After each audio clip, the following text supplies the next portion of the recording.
नमस्कार, स्वागत है आपका डॉक्टर साहिब में और मैं हूं आपके साथ सौम्य राठी। डॉक्टर साहब के आज के एपिसोड में हम ये जानने वाले हैं कि क्या बिना मतलब दवाइयाँ खाने से आपकी किडनी पर कोई असर पड़ता है?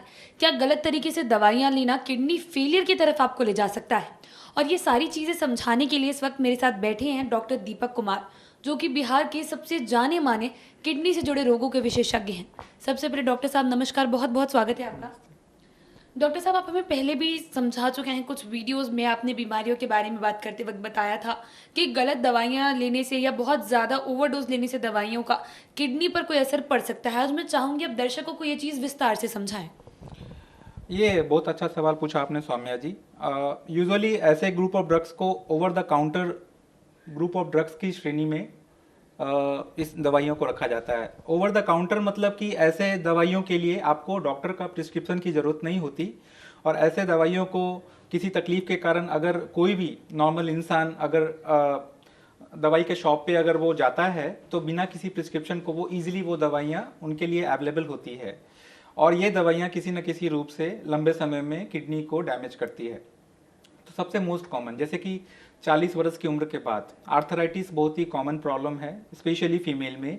और आर्थराइटिस के पेशेंट्स को बहुत ही ज़्यादा इंटेंस पेन होता है, तो पेन रिलीफ के लिए वो डॉक्टर के प्रिस्क्रिप्शन जो पढ़े लिखे हैं वो तो लेते ही हैं, लेकिन अधिकतर लोग जो कि सुदूर क्षेत्र से जैसे गांव देहात से होते हैं वो पेन रिलीफ के लिए अपने मन से उनको कुछ कुछ अगर दवाइयों का नाम पता है या फिर लोकल डॉक्टर्स बिना कुछ जाने ऐसे दवाई प्रिस्क्राइब कर, जिससे कि उनको पेन का तो रिलीफ मिल जाता है लेकिन लंबे समय में वो किडनी को डैमेज करते हैं।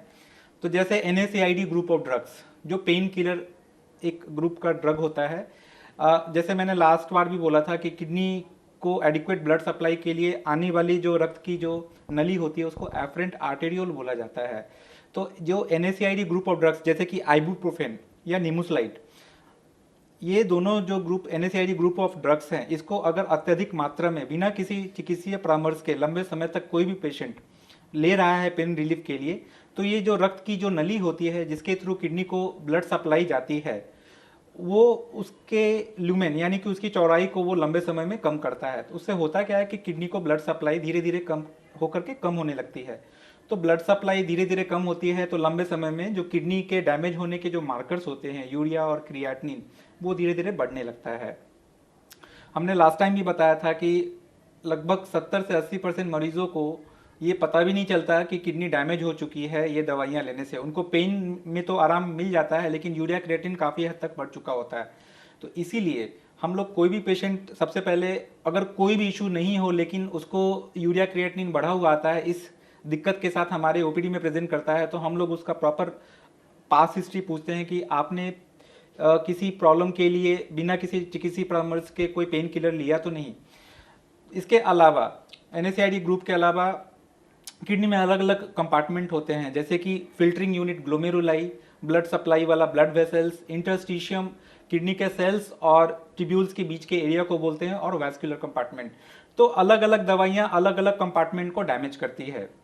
दूसरा अमाइनोग्लाइकोसाइड्स, कुछ कुछ ग्रुप ऑफ एंटीबायोटिक्स है जिसमें से कि अमाइनोग्लूकोसाइड्स या स्ट्रेप्टोमाइसिन, ये भी किडनी को लंबे समय में डैमेज करती है। वैस्कुलर कंपार्टमेंट यानी कि ब्लड वेसल वाला जो कंपार्टमेंट होता है उसमें भी कुछ कुछ दवाइयाँ अगर लंबे समय तक, जैसे मिथिमाजोल, प्रोपाइल थायोयूरासिल, एवं थायराइड से रिलेटेड अगर दवाइयाँ मरीज लेता है तो उसके कारण वो ब्लड वेसल में भी डैमेज करता है। इंटरस्टिशियम, बहुत सारे एंटीबायोटिक्स हैं जैसे कि आपको मिथिसिलिन या फिर दूसरे ग्रुप ऑफ ड्रग्स जो हैं वो इंटरस्टिशियम को भी डैमेज करता है। तो बात आती है कि कोई भी दवाई जिसको मरीज को ज़रूरी होता है अगर, लेकिन किडनी से रिलेटेड उसको डैमेज होने की संभावना रहती है, तो बिना चिकित्सीय परामर्श के आप ये दवाइयाँ बिल्कुल ना लें।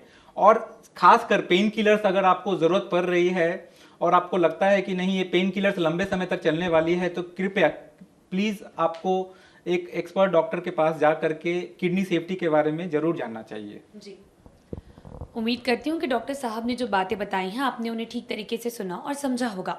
इसी के साथ जल्द मुलाकात होगी अगले एपिसोड में। तब तक के लिए अगर वीडियो को फेसबुक पर देख रहे हैं तो पेज को लाइक करें, यूट्यूब पर देख रहे हैं तो चैनल को सब्सक्राइब करें। कमेंट सेक्शन या मेल बॉक्स के माध्यम से आप बता सकते हैं कि डॉक्टर साहिब से आपके और क्या सवाल हैं। धन्यवाद।